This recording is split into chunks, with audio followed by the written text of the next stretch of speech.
Steve Jurvetson, who was 2021. Oh, there he is. Hello, how are you? Hello, hello, I'm great. I was just announcing you as, our American superstar investor who will tell us how things are in America. And Danny Aegerter is coming on stage, who, diligent as he is, prepared a whole host of questions. So I will give over to Danny, who is probably Switzerland's most well-known angel investor, entrepreneur before, and he has some great history with Steve, and did an amazing interview. I remember very well, the world we want to live in. That was the topic. Now it's the world we have to live in, I guess, and we have new realities. So here we go. Great. Okay, so I'm Daniel Aegerter. I'm founder of Armada and a unicorn founder turned investor about 20-some years ago. In the late 90s, Steve was my investor, and we have been business partners and friends since. And 2 years ago, we had this conversation here, and it's just remarkable how the world has changed since then. And we were literally still scared of COVID, money was free. And so we want to do a little follow-up. So I'm a techno-optimist, and I've always felt mesmerized about how technology has the potential to continue to improve our world and our lives. And that's certainly something that I share with Steve. So I figured I wanted to sit down and have a little conversation. Thank you. So I think it's just been amazing. Obviously, you had this front row seat since backing small entrepreneurs like me to have a direct relationship with Steve Jobs and Elon Musk, and you've been on the board of Tesla and SpaceX and watched this meteoric rise. And I think that's definitely something that really differentiates you from having had that exposure. But back to the question 2 years ago, so much has changed. Money was free. Now we have 5% risk-free rates, a major AI hype. We have 2 wars. What has surprised you the most in the last 2 years? Well, great question. There have been so many surprises that it's hard to know where to start. It really is astounding if you think about the last 2 years, and especially the context of your question. Despite the wars, you have a booming economy in the West. You have feast and famine in the entrepreneurial world, meaning there are a lot of groups, a lot of sectors that have fallen out of favor for no reason other than the sheep have moved and herded to some other place. Financing risk is higher for some companies, so the true entrepreneurs are really showing their stripes in this market. Despite that, in the last year alone, there have been 28 AI unicorns. That's astounding in just 1 year. And as you probably know quite well, the largest first round of funding ever for a company in Europe with Mistral, and now within its first 6 months, raising $500 million across 2 rounds. Not to be outdone, Elon Musk's first round at X.AI was $1 billion. So imagine the very first round of funding, $1 billion, right? It's yet another order of magnitude beyond what I thought was conceivable just a few years ago. So that is one level of surprise. Another, I think, has been the crypto crisis. I would just summarize that to say this is a wonderful case study of what happens when you have no governance, right? Yes. And kind of astounding, the very large checks, hundreds of millions of dollars from some very reputable investors went into companies that had no boards of directors, no oversight, and didn't report to anyone. And so you can see the outcome of that. Probably 99% of the crypto projects have turned out not just to be bad ideas, but outright frauds, which is kind of astounding. Like 10 years ago, only Jason Calacanis was saying that I'm aware of. Like literally saying the vast majority of all crypto projects and ICOs will end in tears and will be outright frauds. That is astounding to just take a breath and realize, wow, that was a big flushing of capital and investment. And then lastly, and sort of in a way that touches all of us, it's only been a year that Twitter has taken on new management and become X. And it's only been X for 6 months. Like a lot has changed there. It has exposed an incredible rift in trust in institutions like Harvard and elsewhere for being not quite what they seem. And so I think there's a rift of distrust in the public zeitgeist. Who can we turn to and believe? Do we believe our governments? Do we believe the press? It's a bit of uneasy time, I would say. That's the biggest malaise I see in the current market, as opposed to, the bigger issues at hand geopolitically. I think it's the public trust and belief in the scientific method that I worry about the most. That being said, the big Uber trend, I think, is that software is obviously transforming every industry. Tesla, SpaceX are great examples of revolutionizing the sector through the use of software. And that is now rippling out to all areas of the economy. And the AI boom is just one very powerful example of how software could change just about every industry. So a lot of points you covered here. The one about the governance, I think, is a fascinating one. And I think we just saw another chapter of that with OpenAI crisis, where it's like, okay, the board can fire me, but actually it can't. So it's just been a fascinating situation. Now, SpaceX is obviously a company that's near and dear to your heart, and they've had a pretty good couple of years. I think literally 2 years ago, the first satellites were, I don't know how many satellites we have then, and now we have just, that's really exploded, and now we have like several million subscribers. Yeah, sure. Tell us what's been going on at SpaceX and what kind of trajectory you're seeing for SpaceX here in the next couple of years. Sure. So I'll speak in generalities because, as you mentioned, I'm on the board of directors, so I can't, give you here's the financial plan or forecast. Let me just say, amongst us friends. Just amongst our friends. Let me just say, qualitatively, it's one of the more inspiring companies I've ever worked with, and this is not just its ability to achieve things, but also in terms of financial performance. Clearly, the Starlink business unit, as has been publicly shared, is itself cash flow break even and growing quite rapidly, and it's just the earliest of days for its potential. Right? It basically helps connect the next 3 billion online who aren't currently connected, and grows the market for entrepreneurship, grows the market for all kinds of businesses and services to reach the global economy, to basically connect the rest of the world to the global economy, everywhere from rural areas in developing world as well as the developed world as well as the developing world. So that's kind of breathtaking. The inspiration given to humanity to become a multiplanetary species, we shouldn't overlook that. The business model there is a bit more diffuse and future-oriented. What's the value of America for Columbus and Queen Isabel? But nevertheless, it I think motivates a lot of people to go into engineering and the sciences and computer science. You see a boom occurring in those fields with something that gets you excited, something to get out, as Elon puts it, to get out of bed and get you excited about the future. One thing I'd say about SpaceX and how it differs from almost not any other company, but just in general, something to keep in mind, is the value of a mission. A mission that every employee and engineer and, frankly, rank and file can tell you, here's why we come to work, here's what we're trying to achieve, and it's a long-term mission. Contrast that with a lot of other companies who might say we're trying to maximize shareholder value, right? When? In this quarter, this year, what time frame? You're going to have management disputes as to what we should do within a business if the goals are not clear enough, right? If there isn't a guiding star as to where you're heading. It helps you prioritize. It helps you say no to things that otherwise could distract you. And it helps, I think, coordinate managerial actions as the organization scales to thousands of employees in a way that a lot of other large companies seem to lose their way, right? They either retract to regression to the mean of sort of blasé, marching along, almost sleepwalking through business world. They're not continuing to revolutionize industries. So I think that's one high-level thing. And I like your use of this phrase, the sort of civilizational project that SpaceX represents. It, I think, is also inspiring other industries. So I get the sense that many people in your audience who have nothing to do with aerospace nevertheless find it very interesting to understand what happened at SpaceX, what happened at Tesla. Because here are 2 examples of industries that had not seen much innovation for like 50 years prior. Like literally nothing you can point to say, well, that was the revolutionary change that occurred in the last 50 years that restructured the industry, that made it exciting again. And yet here comes a new entrant using software and simulation tools to re-engineer an entire industry. That pattern is going to ripple through the economy writ large. Like every industry becomes a software business at its core, maybe through AI, maybe through other areas, but the way that you process information is the way that you make every product smarter and better going forward. Yeah. So I digressed a bit off of SpaceX. So it's not just like, oh, wow, rockets are cool. It's like, how could you take an industry that was so monopolized by this military-industrial complex, and you might have thought, oh my gosh, how could you possibly compete as a new entrant? And I think it inspires entrepreneurs everywhere to say, these big companies, in fact, are even more vulnerable than small companies.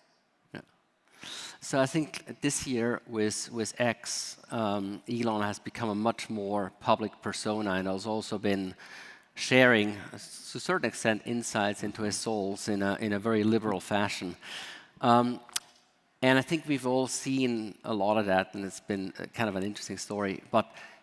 And we realize, just how tenacious he is and how much capacity for suffering he has. But also the playbook that he has written that really creates a different mindset, a different culture in a company, a much harder hitting culture, a much more tenacious culture. Tell us more about what you've observed there and to what extent the people that are able to tolerate, as he calls it, that level of pain, how it shapes them and how they continue to shape things. What can you tell us there? Sure. And I'll borrow, again, not to share stories from out of school. I can borrow from the Walter Isaacson biography and Ashley Vance's earlier one as well to leverage stories that are in the public domain. And that is that there's an obvious intensity, what sometimes called crisis mode. And this ability to maintain an intensity of output and not resort to a blasé kind of shuffling along the way you'd see at the major internet companies here in Silicon Valley, where in reality people work maybe 4 hours a day, not every day of the week. The whole work from home thing allowed people to just get lazy, right? And no one at all levels of management are doing anything about it. Part of that is the lack of an expiring mission. Part of that is the lack of a deadline, right? So one thing that Elon does time and time again is he sets deadlines for the team. We are going to launch on day X. We are going to line up all kinds of, make the stars align, to use a metaphor, around, regulatory approval for launch or a shipping event for Cybertruck, whatever it might be. There's something that everyone is galvanized to hit as a deadline. And then he leads by example, right? Sleeping on the factory floor, being, with the team to 4 a.m. time and time again, scheduling meetings that start at 8 p.m. or 10 p.m. You don't see that at Google or Facebook, right? That's just not happening.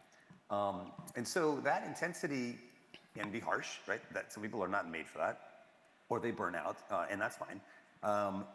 It's a wonderful place to learn. It reminds me of Apple in a way, not all of Apple today by any means, but back in the Jobs era where people might say it was the toughest place they ever worked, but also their most rewarding career experience of their life, even people who were fired. And this intensity, by the way, has caught the attention of China. Just a week ago, the ministers in their own local publications said, we need to be in crisis mode. We all in the aerospace industry need to work harder, pointing to SpaceX and Elon in particular. So you've hit the big time when a country like China So says, Elon is turning China to embrace crisis mode. That actually would not be good. We need to be in crisis mode. I mean, it was like a direct quote and several direct quotes. I'd like for Europe to be in crisis mode. Oh, yeah. In terms of mindset. We are in crisis mode, we don't have the crisis mode mindset. No, yeah. Instead of 30 hours a week, you need 50 hours a week minimum, and you need coffee that has caffeine. Let me just say that. Europe's biggest challenge, in my opinion, is espresso culture. But that's a digression. I honestly kind of believe that. The espresso culture is a digression? You can't get a real coffee. You can't get a real coffee in mainland Europe. Like a brewed coffee that has like 400 milligrams of caffeine. You get espressos that are made into coffee and have 60 to 80 milligrams of caffeine. I have to drink 8 espressos to get what I get in my single venti at Starbucks in America. And even the Starbucks in places like Tallinn, Estonia are not serving real coffee. They're serving these frickin' espresso drinks. It's starting in Italy, and this little poisonous idea has gone everywhere that somehow that's real coffee. And Switzerland has perfected it with an espresso. Horrible. Destroying Europe.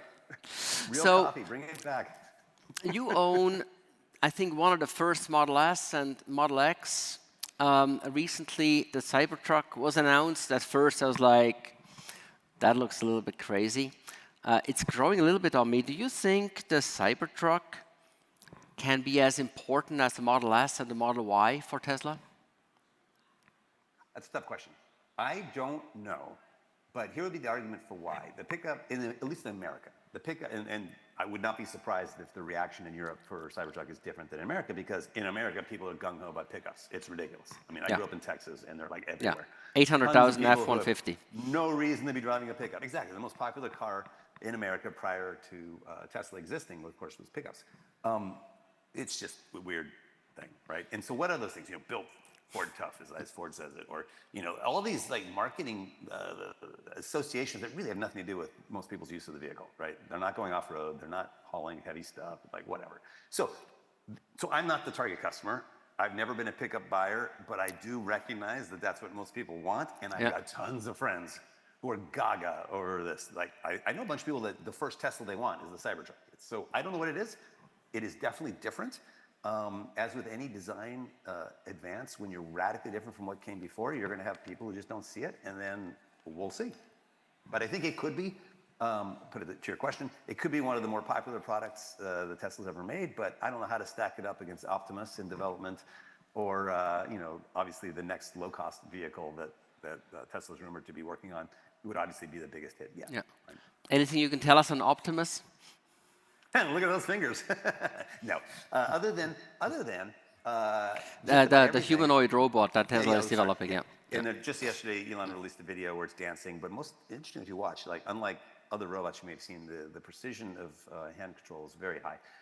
The main thing is just how you might ask yourself, why Tesla? Like, why hasn't someone else who's focused their entire life on robotics made advances? And there's a couple of things. One is a pattern that stripes across SpaceX, Tesla, and frankly, all of the Elon companies is deep vertical integration. That there are a lot of subcomponents that just don't exist, like actuators and such. We've invested in a number of robot companies that have struggled with the sort of the almost like the shaky bots, like the feedback loops have hysteresis. No matter how much you put in these particular special gears and motors, it's just tough. And so they've, just like they've done with Starlink, they've gone deep into building the best of, pick it, a motor, an actuator, materials, what have you. So that plus the AI stack, like the brain is clearly what makes many feedback loops powerful, and certainly the ability to navigate the world, to see where you're going, to avoid obstacles, all that, carries over between the car and the robot. So, I'm kind of bullish on that working there where it hasn't worked elsewhere. And then the open question is, where do you drop into, robotic tasks that humans still do that no one wants to do, right? There's plenty of these. I happen to know from prior investments. Right. A huge portion of the economy in manufacturing is doing repetitive tasks that literally cause repetitive stress injury and are, quote, robotic, that need to get done. And so those might be the ideal places. When we spoke, you said you look to back the high-energy messiah kind of missionary who gets you jumping off your seat with excitement for whatever it is that they're wanting to do. But you also said that you want people that have enough self-confidence to be humble. So having worked with many such founders over the years, what have you learned that it takes to be effective at sparring with them, but also at selecting them? Yeah. That's an interesting question. Embedded in that is a couple of the answers: the selection and the governance, such that sparring doesn't have to happen. I've gone, at least the 28 years that I've done venture capital, it has been one of mutual respect and support, as opposed to sparring and confrontational battles. And believe me, I've seen it go the other way with other investors. Right now, I won't say which company, but there's one that I'm on the board of, or about to join the board of, in that bucket, where there's an individual who is just out of his mind annoying to the company and everyone involved because they're scared. And it's the worst common pattern in investors is when they are in a state of fear, they don't recognize it as such, and they move to micromanagement and control. This is sort of the impetus for micromanagement. And if they fancy themselves an operating manager from their past career and they're on the board, they just get in there and they make life miserable for founders. I mean, I don't know of anything currently in the startup economy that I see as more pervasive and more gut-wrenching than investors who think they know something and are making life a lot worse for their startup investments. So that's part of my philosophy. I also feel that if the CEO is failing and flailing in their job and refuses to recognize it, that is also a failing of mine to not spot it on the front end, like your question implied, that how do you select for this? So that was back to, in a sense, the preamble you read. People who are self-confident enough to be humble is part of the answer, right? If they are demonstrating from their founding days that they recognize there's areas they don't know as well as others, and they're hiring to complement themselves rather than just shore up themselves, that's the key, right? So in a founding team, there's almost always a dynamic duo, right? There's somebody else besides the singular founder. This might be a more introverted person you don't see as often, but behind the scenes, the Wozniak to the Jobs, the Bob Miner to the Larry Ellison, someone who is there as the counterpart. And if the founding DNA is that they have mutual respect for each other, chances are good they're going to respect cognitive diversity, other points of view, and changing their thoughts if data changes. So Excellent. on one hand, yeah, you do want this sort of messianic, like I'm on a mission, I'm not going to like give up the mission. I understand the conflict. Well, wait a second. What if you're just wrong and you're bullheaded and you're going down the wrong path? Yeah. And that gets back to governance. The only time I've seen this gone wrong is where there literally is no board. And it's not that the board actually votes the CEO out as often as the CEO knows they have to report to the board. They actually have a sense of accountability to someone. Yeah. It's only when they don't have any accountability to anyone that things can go off the rails. Excellent. We're running out of time. One last question on AI. Sure. We've all heard a lot of things about AI all the year. Tell us something that we haven't heard and how we should think about the impact of AI. Usually these things are overhyped in the short term and underhyped in the long term. How do you think about it in a punchy perspective? Sure, I'll try to be brief. Or maybe I'll say something somewhat controversial. I think AI is one of the greatest technology waves we've had. I don't think any of the current efforts to make it aligned or controlled or in the sandbox of any sense will work. That the inherent process by which we build these artificial intelligences, whether that's machine learning, deep learning, you name it, all involve a simple iterative algorithm applied trillions of times. When you do that, you do not understand the artifact you have created. And if you try to constrain it in a way that it is, in a sense, controllable or aligned with human interests, you will cripple it in so doing. That's my strong belief. And I think we may eventually get there, but we need, ironically, AIs smarter than ourselves to understand either the AIs we've built in the past or our own brain. Like, I don't think we'll understand a human brain in the same time frame as we'll build something that exceeds it by far. Like I think it's easier to build something 100 times smarter than a human than it is to understand a human. Yeah. Okay, that being said, what if you could? What if you could control an AI and control it and align it with your values? Well, that may sound fine if you're the one doing it, but what if China is in fact going to do that too? And their authoritarian economy would succeed in that endeavor. And we have a world rippling with AIs with less regulation over there. In some weird ways, you almost wish it would be impossible. And I use the analogy that this new era of programming AIs is more akin to parenting than traditional engineering. You can't tell a teenager what to do. You can hope to inspire it to be a better sort of bastion of humanity, a better holder of the torch. It's in a sense, our path to symbolic immortality is through these intelligences we'll create. And if you think of them as our great-grandchildren, that's a more valuable perspective than to think of it as something you can enslave and control. That's brilliant. Okay, so we are the parents of AI, and we need to make sure they turn out to be great adults. That's right. Okay. Good luck with that. So that's a very good closing thought. Thank you so much for your insights. It was great to speak again, and I hope everybody felt this was insightful. Thank you. Thank you, Dan.